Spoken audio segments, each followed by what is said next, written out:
नमस्कार दोस्तों, स्वागत है आप सभी का सीजीपीएससी नॉलेज हब के इस यूट्यूब चैनल पर, जहां पर आज हम बात करेंगे केंद्र प्रवर्तित एक और योजना के बारे में जो कि किशोरी बालिकाओं के लिए रहेगा और ये भी सुपरवाइजर के लिए ही इम्पोर्टेंट है, ऐसे अगर देखेंगे आप तो। उसके अलावा बाकी चीजों में तो ज्यादातर ना पूछे जाने की ही संभावना रहती है, पर यहाँ पर दिया गया है चूंकि सुपरवाइजर के लिए, तो हम इस पर आज चर्चा करेंगे। उसके अलावा आप हमारे चैनल पे नए होंगे तो सब्सक्राइब कर लीजिए, क्योंकि अब से दोपहर 2 से 3 बजे के बीच हमारा एक लाइव या फिर एक जो है वीडियो जरूर आएगा जो वन लाइनर पे रहेगा, अलग से सब्जेक्ट की तैयारी के लिए आपका। और अगर 8 बजे आप रात को रोज जुड़ते हैं तो एमसीक्यू आपको मिलेगा, 4 ऑप्शन फॉर्मेट में आप क्वेश्चन आंसर प्रैक्टिस कर सकते हैं। उसके अलावा हमारी जो रेगुलर वीडियोस आती है वो तो आते ही रहेगी, दिन में 1 बार या 2 बार जो भी हमको मिलेगा समय हम लोग लाते रहेंगे। चलिए, किशोरी बालिकाओं के लिए योजनाएं देखेंगे। SAAG सबला योजना, दत्तक पुत्र योजना, ये 3 प्रकार की योजनाएं के बारे में हम लोग देखेंगे। वीडियो को अंत तक देखिएगा, एकदम एक एक चीज को समझते हुए देखिएगा। थोड़ा सा फास्ट मोड में चलते हैं। किशोरी बालिकाओं की योजना यानी कि स्कीम फॉर एडोलसेंट गर्ल, इसी को SAG के नाम से जाना जाता है। अगर देखेंगे शुरुआत बजटीय वर्ष 2017-18 में ही हो चुकी रहती है, केंद्र शासन इसको स्टार्ट किया रहता है। शुरुआत में क्या करता है, ये 303 ऐसे क्षेत्र ऐसे जिले जो बेहद संकटग्रस्त स्थिति में रहते हैं वहां पे शुरू किया जाता है। और इस समय छत्तीसगढ़ से केवल 10 जिले ही नामांकित चिन्हांकित किए गए रहते हैं। लेकिन होता क्या है कि 1 अप्रैल 2018 से इस योजना को कहा जाता है कि पूरे उसमें लागू करना है, पूरे जिलों में लागू करना है, यानी कि सभी संपूर्ण जिलों में। तो यहां से याद रखिएगा 1 अप्रैल 2018 से ही ये छत्तीसगढ़ सहित भारत के सभी जिलों में ये लागू है, देखा जाएगा इसको। पहले चरण में यहाँ 10 जिले शामिल थे, जब 17-18 में इसका चयन किया गया था, जिसमें ऊपर के 3 थे सरगुजा, सूरजपुर, बलरामपुर, नीचे के 2 जिले बस्तर, कोंडागांव, बाकी बीच वाले हैं रायपुर, बलौदाबाजार, गरियाबंद, राजनांदगांव और रायगढ़। इतने सारे जिले जो है पहले चयनित किए गए थे। इसमें याद रखिएगा इन्हीं जिलों में जो है आपका सबला योजना एक चलेगी, वो भी इन्हीं 10 जिलों में ही चलेगी, क्योंकि उसका कारण भी देखेंगे आगे चल के। पर यहाँ पे 10 जिलों का नाम भी याद रखिएगा। शुरुआती चरण में SAG यहीं से शुरू हुआ था, अभी तो संपूर्ण जिलों में लागू है। SAG के तहत कई जो है उद्देश्य है, अगर देखोगे आप तो क्या है, किशोरी बालिकाओं को एक तो आत्म विकास के लिए अवसर प्रदान करेंगे, एक सहयोगात्मक वातावरण आप तैयार करेंगे, उनको शिक्षित करने का प्रयास करेंगे, सशक्त करने का प्रयास करेंगे, आत्मनिर्भर, जागरूक, ये सभी बनाने का प्रयास करेंगे। तो कैसे हो सकता है ये भी देखिए। जैसे 11 से 14 वर्ष की ऐसी बच्चियां जो स्कूल नहीं जाती हैं, तो उनको क्या करेंगे, तो आप आंगनबाड़ी के माध्यम से पोषणीय व गैर पोषणीय सेवाएं प्रदान कर सकते हैं। पोषण में पोषण आहार, गैर पोषणीय में अन्य सुविधाएं जो मिलती है। स्व विकास सशक्तिकरण के लिए इनको क्या कर सकते हैं, आप सक्षम बना सकते हैं और उनकी जो पोषण की स्थिति है उनमें सुधार कर सकते हैं, ताकि इन फ्यूचर उनको किसी भी प्रकार के कुपोषण की समस्या ना हो। उसके अलावा उनको स्वास्थ्य, शिक्षा, पोषण संबंधी जागरूकता दे सकते हैं। जो शाला छोड़ चुकी हैं उनको औपचारिक शिक्षा या सेतु अधिगमन या फिर कौशल प्रशिक्षण के द्वारा भी आप क्या कर सकते हैं, सफलतापूर्वक मुख्य धारा में एक प्रकार से जोड़ने का प्रयास कर सकते हैं। उनको जो उनके गृह कार्य है उसमें भी कौशल शिक्षा दे सकते हैं, उनकी गृह दक्षता को भी बढ़ा सकते हैं आप। मौजूदा जो जन सेवाएं हैं, जैसे प्राथमिक स्वास्थ्य केंद्र का हो गया, निजी अस्पताल में जो है, या ग्रामीण अस्पताल में जैसे है, या बैंक है, पुलिस स्टेशन है, उसके अलावा आपका पोस्ट ऑफिस है, ये सारी चीजों के बारे में उनको जानकारी प्रदान करोगे, उनको सूचना दोगे, मार्गदर्शन दोगे। क्यों? ताकि वो इन फ्यूचर जरूरत पड़े तो यहाँ पे जा सके। इसके लिए हम कुछ जो स्थान है उनसे परिचित करवाएंगे उनको। उसके अलावा आप क्या करोगे, तो अब आते हैं डायरेक्ट सेवाओं का संक्षिप्त विवरण। वैसे SAG बहुत सारे उद्देश्यों को रेखांकित करता है, पर उसका जो मुख्य सेवाएं हैं SAG के तहत वो आपके इंपॉर्टेंट हो सकता है। तो पहला देखते हैं पोषण घटक, यानी कि पोषणीय घटक क्या है। तो 11 से जो 14 वर्ष की ऐसी बच्चियां जो शाला नहीं जाती, छोड़ चुकी है, उनको पूरक पोषण आहार मिलेगा। पूरक पोषण आहार किस प्रकार के होगा, तो ICDS के अंतर्गत जैसे गर्भवती और स्तनपान कराने वाली माताओं को मिलता है, जस्ट उसके समतुल्य दिया जाएगा और आंगनबाड़ी कार्यकर्ता ही लोग ही इसको बांटेंगे। इसके तहत इनके लिए 300 दिन का ये पूरक पोषण आहार रहेगा। लाभार्थी को प्रतिदिन 600 कैलोरी और 18 से 20 ग्राम प्रोटीन के आधार पर और सूक्ष्म पोषक तत्वों के आधार पर जो है इनको प्रतिदिन के आधार पर जो है या तो पका हुआ भोजन या तो घर ले जाने योग्य भोजन दिया जाएगा। 300 दिवस का है वो पूरा, 300 दिवस तक ये प्रतिदिन 600 कैलोरी लगेगा और 18 से 20 ग्राम प्रोटीन और जो सूक्ष्म पोषक पदार्थ है वो मिला होना चाहिए, चाहे किसी भी प्रकार का खाना हो। जैसे THR जो घर ले जाने योग्य रहता है और गर्म पका भोजन जिसको हम बोलते हैं HCM, याद रखिएगा दोनों का नाम इसको दिया जाता है, टर्म है ये HCM और THR जो दिया जाता है। तथापि उन्हें गर्म पका हुआ भोजन भी दिया जाता है तो गुणवत्ता के कई मानक निर्धारित होंगे। इसका कहने का मतलब ये है कि अगर गर्म पका भोजन दिया जाए तो काफी ज्यादा गुणवत्तापूर्ण उनके लिए जो है जीवन हो सकता है। आगे देखते हैं पोषण प्रावधान के लिए लागत कैसा होगा। तो 300 दिन के लिए प्रतिदिन के हिसाब से 9.5 रुपीज क्या होगा इसमें खर्च होगा। तो ये याद रखिएगा 9.5 पर डे के हिसाब से 300 दिन का आपको कैलकुलेट करना है, गुणा कर दीजिएगा आ जाएगा। उसके अलावा निधियन यानी कि पैसा कौन देगा। तो पैसा जब हम बात करते हैं पोषण की तब राज्य और संघ मिलकर 50-50 के अनुपात में वहन करेंगे। जहां पे पूर्वोत्तर राज्य है यानी कि हमारा 7 सिस्टर और 8वां राज्य सिक्किम, अरुणाचल प्रदेश, असम, मणिपुर, मेघालय, मिजोरम, त्रिपुरा, नागालैंड और सिक्किम यानी कि 8 राज्य, और जो 3 विशेष श्रेणी के हिमालयन राज्य है जैसे ऊपर से पकड़िए जम्मू कश्मीर, नीचे आइए हिमाचल प्रदेश और उत्तराखंड। यहाँ पे क्या होगा केंद्र और जो राज्य सरकार है ये क्या करेंगी, थोड़ा सा अनुपात को चेंज करेगी। केंद्र का ज्यादा हिस्सा रहता है क्योंकि विशेष राज्य रहते हैं कई लोग, तो 90:10 हो जाएगा। ये किस पे है, पोषण पे है ये। उसके बाद जहां पे विधानसभा नहीं है वहां पे 100% कौन उठाएगा, तो केंद्र उठाएगा। उसके अलावा जो गैर पोषणीय घटक है उसमें क्या आएंगे, तो जो पोषण में नहीं आते वो सभी किस में आएंगे, गैर पोषणीय में। जैसे क्या रहेगा, स्वास्थ्य सुविधा हो गई या फिर कौशल प्रशिक्षण हो गया, तो ये सभी गैर पोषण में आते हैं जिसमें खाने पीने के छोड़ के बाकी चीजें आती है। तो इसमें देख सकते हैं आप, इसमें IF, AF, संपूर्ण स्वास्थ्य जांच जो है, संदर्भ सेवाएं हैं, पोषण स्वास्थ्य शिक्षा जो दी जाती है वो है। उसके अलावा उनके जीवन में आगे बढ़ने के लिए जो कौशल शिक्षाएं दी जाती है वो सभी किस में आती हैं, गैर पोषणी में आते हैं। तो गैर जो पोषण है जिसमें पोषण के अतिरिक्त हम बाकी चीजों के बारे में उनको सुविधा दे रहे हैं, चाहे जांच हो, चाहे स्वास्थ्य संबंधी जानकारी हो, चाहे कौशल शिक्षा हो, तो इसका कैसा उठाया जाएगा खर्चा, इसको भी देख लीजिए। तो इसका खर्चा उठाने के लिए पहले तो याद रखिए इनको कई जो विभाग है उनसे क्या किया जाएगा, एक प्रकार से सहयोग लिया जाएगा, जिसमें स्वास्थ्य विभाग, शिक्षा, युवा मामले के विभाग, खेल कूद विभाग, पंचायती राज विभाग या मंत्रालय बोल दीजिए, ये सभी क्या करेंगे, इस हमारा SAG स्कीम है इसका अभिसरण करने यानी कि बढ़ाने पर बल देंगे। और इसके अलावा भी इन्हीं विभागों के तहत ध्यान रखिएगा 11 से 14 वर्ष की जो आयु वर्ग की साला छोड़ चुकी किशोरियां हैं यानी कि साला त्यागी किशोरी बालिकाएं हैं, उनको इन्हीं विभागों के अंतर्गत विस्तार करते हुए हम जो है 1.1 लाख यानी कि 1,10,000 रुपए की जो है प्रति परियोजना एक प्रोजेक्ट के लिए प्रति वर्ष की दर से प्रदान की जाएगी। विभागों के साथ ही सारी योजनाओं को किया जाएगा। तो 1,10,000 ध्यान रखिएगा या 1.1 लाख ये याद रखिएगा, दोनों में से कोई एक पूछ सकता है। 1.1 लाख और अगर लिखना है तो 1,10,000 दोनों लिख सकते हो। उसके अलावा यहाँ पे ध्यान रखिएगा जो गैर पोषणीय है जो सेवाएं हैं उसको प्रदान करने के लिए हम क्या कर सकते हैं, राज्य संघ क्षेत्र में जितने भी गैर सरकारी संगठन है उनसे भी हेल्प ले सकते हैं, सेवाएं ले सकते हैं। अब इनमें गैर पोषणीय वाले में थोड़ा सा यहाँ पे चेंज होगा, जो बजट बनता है यानी कि जो खर्चा बनता है वो 60:40 में बढ़ जाता है, यानी कि 60% जो है केंद्र करती है तो 40 जो है राज्य करता है, ये गैर पोषणीय में है। 8 पूर्वोत्तर राज्य वही जो हम पहले देख चुके हैं और 3 विशेष श्रेणी के हिमालयन राज्य को अगर बात करें तो यहाँ पे 90:10 ही रहेगा केंद्र राज्य का, इसमें कोई दिक्कत नहीं है।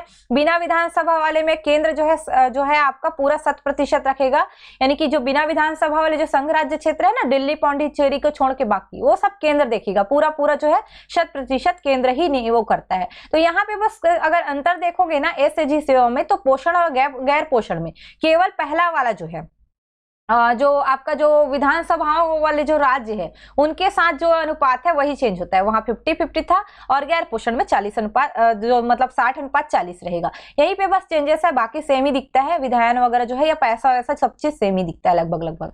चलिए गैर पोषणीय जो सेवाएं हैं उनकी गतिविधि का ब्यौरा देख लेते हैं। तो औपचारिक स्कूली शिक्षा तथा सेतु अधिगमन कौशल प्रशिक्षण में पुनः सफलतापूर्वक प्रवेश के लिए जो है सहायता देना है। तो इसके लिए क्या किया जाएगा, 11 से जो 14 वर्ष के आयु की बच्चियां हैं जो साला छोड़ चुकी है उनके अभिनिर्धारण के लिए हमें क्या करना पड़ेगा, आंगनबाड़ी जो कार्यकर्ता है अपने अपने क्षेत्र में पहले दौरा करेंगी, पंचायती राज संस्थाओं, स्कूल शिक्षकों, स्कूल प्रबंधन समिति के सदस्यों और जितने भी संबंधित पक्ष है उनसे सहायता लेगी और पता करेगी ऐसी कौन कौन सी बालिकाएं हैं जो स्कूल नहीं जाती और 11 से 14 वर्ष की है। तो यहाँ पे आपको मिलेगा स्कूल छोड़ चुकी बालिकाओं को परिभाषित करने के लिए मापदंड भी है अलग अलग, जैसे जिनका कभी पंजीकरण ना हुआ हो, पंजीकरण हुआ हो लेकिन कभी स्कूल नहीं गई हूँ, ऐसे बालिकाएं जो स्कूल छोड़ चुकी हूँ, राज्य के परिभाषा के अनुसार बोल रहा है स्कूल छोड़ चुकी बालिकाएं, तो ये सबको करेंगे। स्कूल शिक्षा विभाग जो है सुदृढ़ अभिसरण वाले जो राज्य संघ शासित संघ राज्य जो क्षेत्र है वहां पे क्या करेंगे कि यहाँ पे स्कूल छोड़ चुकी जो लड़कियां हैं उनका स्कूलों में नामांकन कराया जाए, ऐसा क्या करेंगे, प्रयास करेंगे, चाहे राज्य हो चाहे संघ राज्य क्षेत्र हो। यानी कि पहले तो हमें मापदंड के आधार पे पहले निकालना है किशोरी बालिकाएं कितनी है जो शाला छोड़ चुकी हैं, तो ऐसी जो पंजीकरण या तो नहीं हुई है या पंजीकरण होने के बाद स्कूल नहीं गए हैं या बीच में छोड़ी हो, लेकिन एक बार राज्य जो है या संघ क्षेत्र एक बार कोशिश जरूर करेगा कि इनका क्या किया जाए, स्कूलों में एक बार नामांकन कराया जाए। उसके बावजूद भी नहीं जा पाती, फिर उसको एसएजी के तहत जो है सेवाएं जो है दी जाएगी। आते हैं हम जो है आगे, तो आपको मिलेगा छत्तीसगढ़ में, देख लेते हैं थोड़ा सा। एसएजी का संचालन अभी देखेंगे तो ये छत्तीसगढ़ की रिपोर्ट के अनुसार है, 27 जिलों में है, यानी जीपीएम को शामिल नहीं किया था उसमें। 11 से 14 वर्ष की आयु की जो समूह की शाला बाह्य किशोरी बालिकाएं हैं इनको इसके अंतर्गत जो है लाभान्वित किया जा रहा है। बाह्य किशोरी बालिका, शाला बाह्य मतलब शाला के बाहर वाली जो शाला नहीं जाती। अब इसमें क्या क्या सेवाएं हैं, तो जो पूरक पोषण आहार में ध्यान रखिएगा, गैर पोषणीय घटक हेतु केंद्रांश और राज्यांश में कितना है हमारे यहाँ छत्तीसगढ़ में, तो 60:40 है। 60 के जो है सेंट्रल गवर्नमेंट का है, ये क्या है स्टेट गवर्नमेंट का है। नवीन निर्देशों के अनुसार गैर पोषण आहार के जो सेवाएं हैं उनको प्रदान करने के लिए 1,10,000 रुपए की जो सहायता है या जो प्रावधान है वो रखा गया है, ये ध्यान रखिएगा। और इसमें सहायता क्या क्या दी जाएगी, तो IAF का वितरण, यानी कि नेशनल जो बोल सकते हैं हेल्थ मिशन है वो उसके अंतर्गत जो संचालित national nutrition anaemia control programme, यानी कि एनीमिक होने से इनको बचाने के लिए IAF का वितरण किया जाएगा। याद रखिएगा, नेशनल न्यूट्रिशन एनीमिया इसका पूरा नाम है। उसके अलावा हेल्थ चेकअप और रेफरल सर्विसेज दी जाएगी, जिसमें जो बालिकाएं हैं, प्रतिहितग्राही जो बालिकाएं हैं, माह में कम से कम उनका एक सामान्य स्वास्थ्य जांच होगा। और इस दिन जो है किशोरी दिवस के दिवस जो रहता है किशोरी दिवस उसके रूप में मनाया जाएगा, बोला जाएगा इस दिन चेकअप होगा, यानी कि आज किशोरी दिवस है। किशोरी दिवस को जो है village health and nutrition day के साथ साथ सिंक्रोनाइज किया जाना भी इसका उद्देश्य है।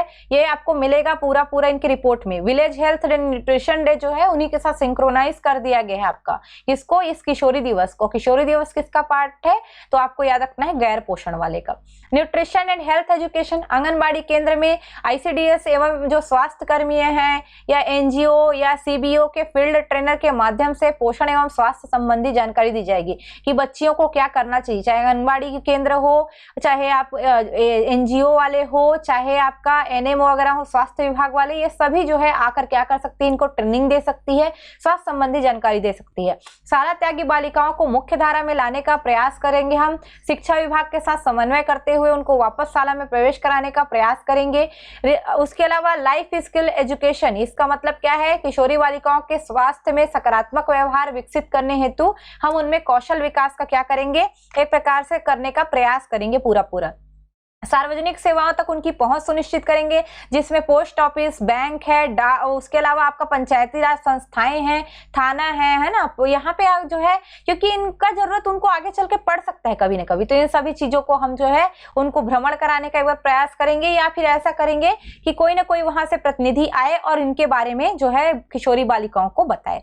गृह प्रबंधन, तो इसमें जैसे घर में कैसे आप बजटिंग कर सकते हो, कैसे बचत कर सकते हो, घर कैसे चला सकते हो, जेंडर संवेदीकरण, बच्चों की कैसे शिक्षा दीक्षा, आगे चल के बच्चे आपके होंगे तो कैसे आप उसको शिक्षा दीक्षा दोगे, इसके बारे में भी जागरूक किया जा सकता है। तो ये सारे छत्तीसगढ़ में ये दी जाने वाली सेवाएं हैं। इसमें आपको कुछ नहीं, थोड़ा सा तुक्का मारेंगे तो भी बन जाएगा, ऐसे क्वेश्चन आएंगे तो हल्का सा बस आपको थोड़ा सोचना है, थोड़ा विचार करना है। चलिए थोड़ा सा एक देखते हैं हम पूरक पोषण आहार को। वैसे हमने इसको पहले ही पढ़ चुका था पोषण आहार कार्यक्रम में, पर थोड़ा सा देख लीजिए यहाँ पे 11 से 14 वर्ष की जो शाला त्यागी बालिकाएं हैं इनको पूरक पोषण आहार भी दिया जाता है। किशोरी बालिकाओं में कुपोषण चक्र को तोड़ने के लिए यह आहार उपलब्ध कराया जाता है। इसके बारे में और ज्यादा जानकारी देखना होगा तो आप पोषण आहार कार्यक्रम वाला वीडियो देख लीजिएगा। यहाँ पे हम लोग थोड़ा सा इसको जो है एक सामान्य से तौर पे पढ़ लिए रहते हैं ताकि काम आएगा। देखिए जो भी इनको जो है किशोरी बालिकाओं को रेडी टू ईट फूड दिया जाता है वो स्व सहायता समूह लोग बनाए रहते हैं, उन्हीं के माध्यम से होता है। किशोरी बालिकाएं का जो रिपोर्ट है ये आप समझ लीजिए जनवरी 2021 की स्थिति में बताया गया था कि किशोरी बालिका योजना के अंतर्गत 15,011 जो किशोरी बालिकाएं हैं उनको रेडी टू ईट फूड प्रदान किया जा रहा था। 2021 तक का ये रिपोर्ट है छत्तीसगढ़ गवर्नमेंट का।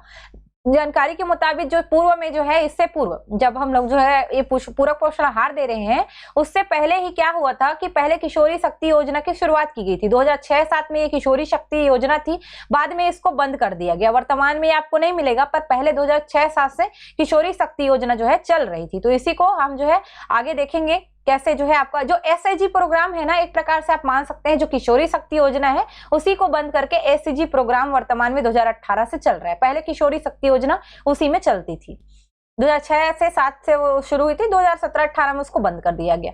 चलिए सबला योजना को एक बार देख लेते हैं। सबला योजना के बारे में भी, सबला योजना जिसको आप राजीव गांधी सशक्तिकरण योजना के भी नाम से जानते हैं या सबला के भी नाम से जानते हैं, इसके बारे में ध्यान रखिएगा। नाम तो राजीव गांधी के नाम पे था, पर सबला योजना इंदिरा गांधी के जन्म दिवस से शुरू हुआ था, यानी कि 19 नवंबर 2010 से।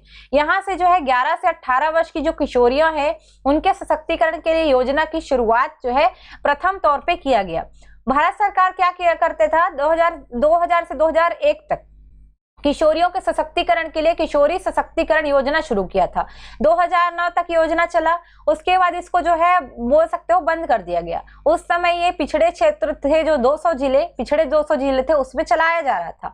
बाद में फिर महिला एवं बाल विकास मंत्रालय क्या करता है, भारत सरकार का जो है 1 अप्रैल 2011 से ध्यान रखिएगा, जो 2010 में जो शुरू की गई योजना थी सबला योजना, उसको संपूर्ण भारत में जो है लागू कर दिया और इसी का नाम दे दिया क्या, सबला योजना। मतलब अगर देखोगे आप 19 नवंबर 2010 से एक बार जो है शुरू तो जरूर किया था, पर उस समय पायलट प्रोजेक्ट था, पर पूरा 1 अप्रैल 2011 से यानी कि नेक्स्ट जो नया वित्तीय वर्ष है वहां से पूरे भारत में इसको लागू कर दिया गया। यानी कि संपूर्ण भारत में अगर सबला योजना बोले कब से लागू हुआ, तो 1 अप्रैल 2011 शुरुआत हुई थी, तो नवंबर 2010 से 19 नवंबर 2010 से, पर पूरे भारत में 1 अप्रैल 2011 से लागू हुआ था। 100% केंद्र सरकार द्वारा इसमें जो है बोल सकते हैं आर्थिक संचार वगैरह का पूरा जो है खर्चा उठाया जाता है। योजना का संचालन महिला एवं बाल विकास मंत्रालय ही करता है। योजना का उद्देश्य क्या था सबला का, तो आत्मविश्वास और सशक्तिकरण के लिए किशोरियों को सक्षम बनाना इसका उद्देश्य था। किशोरियों के पोषण और स्वास्थ्य की स्थिति को सुधार लाना भी उद्देश्य था। स्वास्थ्य, स्वच्छता, पोषण, किशोर प्रजनन तथा यौन स्वास्थ्य एवं परिवार एवं जो बच्चे का देखभाल है उसको बढ़ावा देनी, कैसे वो कर सकती है, इसके लिए बढ़ावा देने के लिए भी योजना लाई गई थी। घर आधारित जो कौशल है, जीवन स्तर को सुधारना, व्यावसायिक शिक्षा, ये भी इसका प्रमुख उद्देश्य था। स्कूली छात्राओं को औपचारिक और गैर औपचारिक शिक्षा देकर उनको मुख्य धारा में जोड़ना भी इनका उद्देश्य था। और इसका लक्ष्य क्या था, तो लक्ष्य को भी अलग अलग बांट सकते हो आप। 11 से 18 के लिए था पूरा। तो इसमें पोषण जो है लक्ष्य में पहला चीज है पोषण कितने दिवस का लक्ष्य है, तो 300 दिन का, कम से कम 600 कैलोरी, 18 से 20 ग्राम प्रोटीन, सेम ही मिलता है। बस ये अंतर है जो आपको मैंने 10 जिले बताए वो बहुत ही ज्यादा पिछड़े हैं, तो वहां पर ये योजना चलती है। एसएजी प्रोग्राम तो लगभग सब जगह चलता है, पर जो विशेष वाला जो है ना आपका, जहां पे बहुत ज्यादा पिछड़े हैं, वहां पे इन सबला योजना को लागू किया जाता है। तो सेम ही मिलेगा लगभग। ऐसा ही प्रतिदिन के मान से 300 दिन का जो है बोल सकते हैं आपको पोषण आहार जो है इनको प्रदान किया जाएगा। इसके लिए लेकिन लागत जो है आपको 5 रुपए मिलेगा। एसएजी में 9.5 और उसका आधा है लगभग, मान के चलिए ये 5 रुपए है ये सबला में।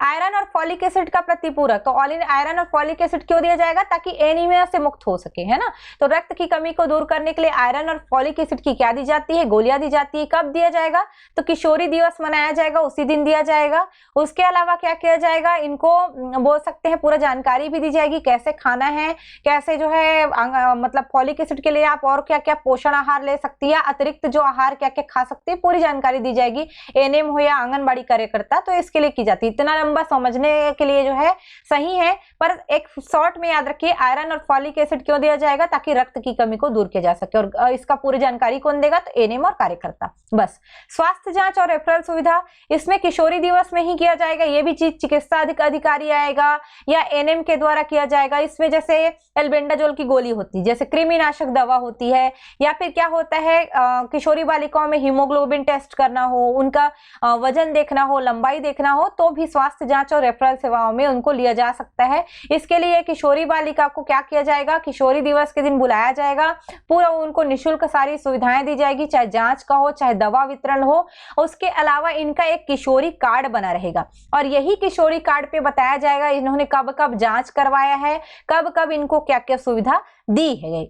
उसके बाद आपको क्या मिलेगा, तो पोषण एवं स्वास्थ्य शिक्षा, इसके लिए क्या किया जाएगा, तो आंगनबाड़ी केंद्र के माध्यम से आईसीडीएस तथा स्वास्थ्य कर्मियों एवं संसाधन व्यक्ति या गैर सरकारी संगठन या सामुदायिक जो संगठन है वहां के प्रशिक्षु द्वारा इनको जो है एक प्रकार से ट्रेनिंग दी जाएगी। यानी कि पोषण एवं स्वास्थ्य शिक्षा में क्या आएगा, जितनी भी किशोरियां हैं उनको पोषण स्वास्थ्य की पूरी ट्रेनिंग दी जाएगी। इसमें चाहे आईसीडीएस से संबंधित आंगनबाड़ी कार्यकर्ता, सुपरवाइजर लोग हो सकते हैं, परियोजना लोग हो सकते हैं, या तो स्वास्थ्य कर्मी हो सकते हैं, या तो संसाधन व्यक्ति मतलब जो गवर्नमेंट के अलग अलग रहते हैं, अलग अलग संगठन रहते हैं, गैर सरकारी संगठन हो या सरकारी संगठन हो या कोई सामुदायिक संगठन हो, यहाँ के जो प्रशिक्षु हैं यानी कि ट्रेनर है, यही लोग आके ट्रेनिंग देंगे।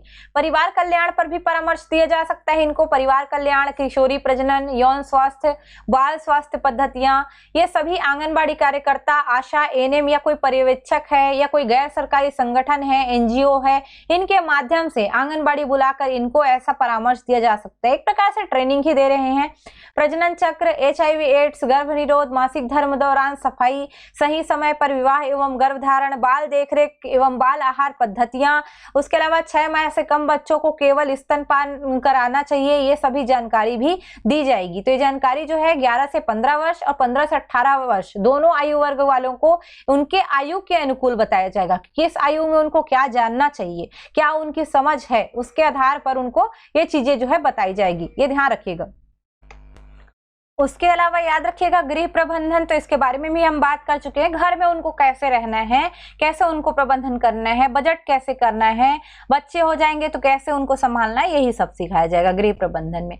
कुछ और चीजें देखते हैं, जैसे पर्यवेक्षक जो है क्या करेगा, पर्यवेक्षक क्या करता है गृह प्रबंधन के लिए, या उनको और क्या क्या पोषण से संबंधित जो जानकारी है वो कैसा इनको लेना चाहिए, घर पे कैसे आपको बचत करना है ना, घर पे कैसे रहना है, साफ सफाई कैसे करना है, कैसे घर चलाना है, इसके बारे में भी पर्यवेक्षक लोग इन लोग को ट्रेनिंग देंगे। उसके अलावा 16 वर्ष से अधिक आयु की लड़कियां हैं तो उनको कौशल विकास कार्यक्रम के बारे में भी प्रशिक्षण देंगे, व्यावसायिक प्रशिक्षण भी देंगे, ताकि वो क्या कर सके, अपना स्वरोजगार की ओर जो है उन्मुख हो सके। इसके लिए जो है श्रम एवं जो रोजगार मंत्रालय है वो राष्ट्रीय कौशल विकास के माध्यम से जो है इनको कुशल बनाने का प्रयास भी करेगा। यानी कि आप एक तरीके से इनको ट्रेनिंग दोगे ताकि ये अपना व्यवसाय खड़ा कर सके। अब इसमें सिलाई, बिनाई, कढ़ाई या अन्य प्रकार के बहुत सारी चीजें हो सकती है। अब श्रम एवं रोजगार मंत्रालय बच्चियों के जो एक तरीके से उनका रुचि है उसके हिसाब से ये डिसाइड करेगा। सबला योजना की अन्य विशेषताएं देख लीजिए, जैसे इनके अंतर्गत किशोरी समूह का गठन किया जाएगा। इसके अंतर्गत 15 से 25 वर्ष की जो बालिकाएं हैं उनको आपस में मिलाया जाएगा, सम्मिलित किया जाएगा। गांव में 7 से कम आंगनबाड़ी हो तो ऐसे समूह का गठन किया जा सकता है। जैसे 7 से ज्यादा आंगनबाड़ी तो जरूरत नहीं पड़ती है, पर 7 से कम है तो कम से कम उनको संगठित किया जाए, इसके लिए जो है किशोरी समूह का गठन किया जाता है। वैसे उसके अलावा क्या किया जाएगा, तो आपको याद रखना है और भी चीजें हैं जो हमको मिलती है, उस पे चलते हैं।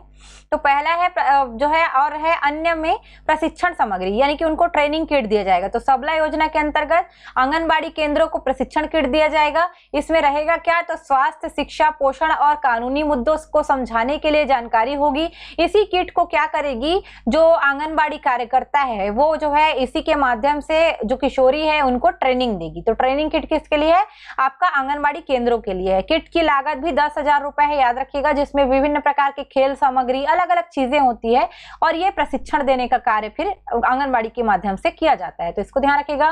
किशोरी दिवस का आयोजन, किशोरी दिवस कैसा होगा, तो सबला योजना के बेहतर क्रियान्वयन के लिए बोलो या एसएजी के लिए, दोनों के लिए किशोरी दिवस जरूरी होता है। आंगनबाड़ी केंद्र पर हर 3 महीने में सरकार द्वारा बताए गए दिन को किशोरी दिवस के रूप में मनाया जाएगा। यानी कि सरकार बोला आज इस दिन किशोरी दिवस है तो उसी दिन होगा, ऐसा तरीके से। किशोरी कार्ड बनेगा, जिसमें जो है आपका किशोरी कार्ड में क्या किया जाएगा, आंगनबाड़ी केंद्रों में जो है इसका प्रबंधन किया जाएगा। किशोरी कार्ड में बताया जाएगा कब इसका क्या जांच हुआ, कब इनको क्या जो है बोल सकते हो आहार दिया गया है, पोषण आहार, या फिर कब इनको क्या गोलियां बांटी गई है, पूरा उसमें ब्यौरा दिया जाएगा। कार्ड में किशोरावस्था की आयु में जो शरीर की वजन है, ऊंचाई है, आयरन, फॉलिक एसिड की जो सप्लीमेंट की जो आवश्यक मात्रा है, ये सारी चीजों का पूरा क्या ब्यौरा रखा जाएगा। स्वास्थ्य जांच का पूरा ब्यौरा पूरा रखेगा, कितना उनमें हीमोग्लोबिन है ना, कब कब ऊंचाई इनकी बढ़ रही है या नहीं, कैसा इनका पोषण स्तर है, हर एक चीज को किशोरी कार्ड में डाला जाएगा।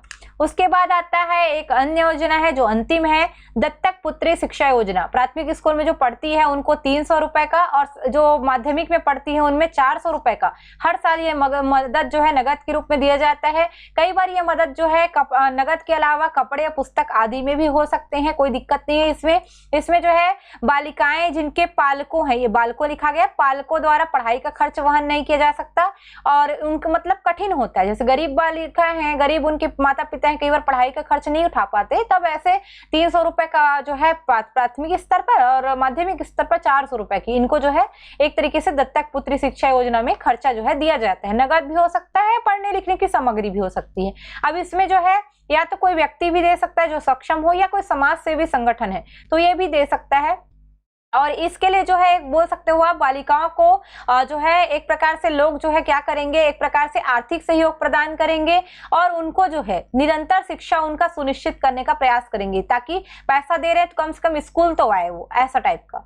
और इस योजना का अगर मुख्यतः अल्टीमेट उद्देश्य देखोगे तो बालिका शिक्षा को बढ़ावा देना ही है, साथ ही ये जागरूकता लाने का प्रयास करना कि जितनी भी गरीब जरूरतमंद जो बालिकाएं हैं उनकी शिक्षा को जारी रखने के लिए जो है यहाँ पे जागरूक नागरिक हो या जागरूक संगठन वो क्या करेगा, अपना सहभागिता सुनिश्चित करेगा, उनको बोलेगा कि आप पढ़ने आओ, आपका जो खर्चा है चाहे पुस्तक कॉपी का हो, ड्रेस का हो, इसके लिए हम लोग उठाएंगे और आपको पैसे भी देंगे। तो ये सारी चीजों के लिए, ताकि उनकी शिक्षा में कोई अवरुद्ध ना हो, ये दत्तक पुत्री शिक्षा योजना चलती है। हर जगह नहीं दिखेगी, कभी कभी आपको ये दिखेगा ये चीजें जो है, पर ये 3 योजनाएं जो है लगभग किशोरी बालिकाओं के लिए। अगर पूछेगा ना तो एक अंशदान वाली चीजें हैं या इनको क्या क्या सुविधा दी जा रही है, ये कॉन्सेप्ट वाले क्वेश्चन बहुत ज्यादा पूछे जा सकते हैं। और अगर फैक्ट में पूछेगा तो पूरा वो जितनी वित्तीय जो इनका जो बंटवारा है, कितने कितने अनुपात में है, कितना रुपए है, ये सारी चीजें फैक्ट में पूछ सकती है, कब इनका शुरुआत हुआ, यही सभी है जो फैक्ट में आते हैं। दत्तक पुत्री शिक्षा योजना के बारे में कोई जानकारी ज्यादा नहीं मिलती, कब से चल रही है, ठीक है, ये भी ध्यान रखिएगा। एसएचजी का है 1 अप्रैल 2018, सबला जो है 1 अप्रैल 2011 से पूरे भारत में है, पर याद रखिएगा पहले ही चालू हो गई थी 2010 में। तो ये सारी चीजों के बारे में था किशोरी के लिए। इसी के साथ हमारा जो केंद्र प्रवर्ती योजना है इसका लास्ट वीडियो था ये, इसका बाकी वीडियो सब तो आज आ ही चुका है, आप चेक कर सकते हो लिस्ट में पूरा। इसके बाद हम कुछ नए तरीके से कानूनों को और कुछ ICDS प्रोग्राम है इनको आगे चल के देखेंगे, तो बिल्कुल इस पे ध्यान रखिएगा और अब बने रहिए हमारे साथ। चलिए अभी के लिए विदा लेते हैं।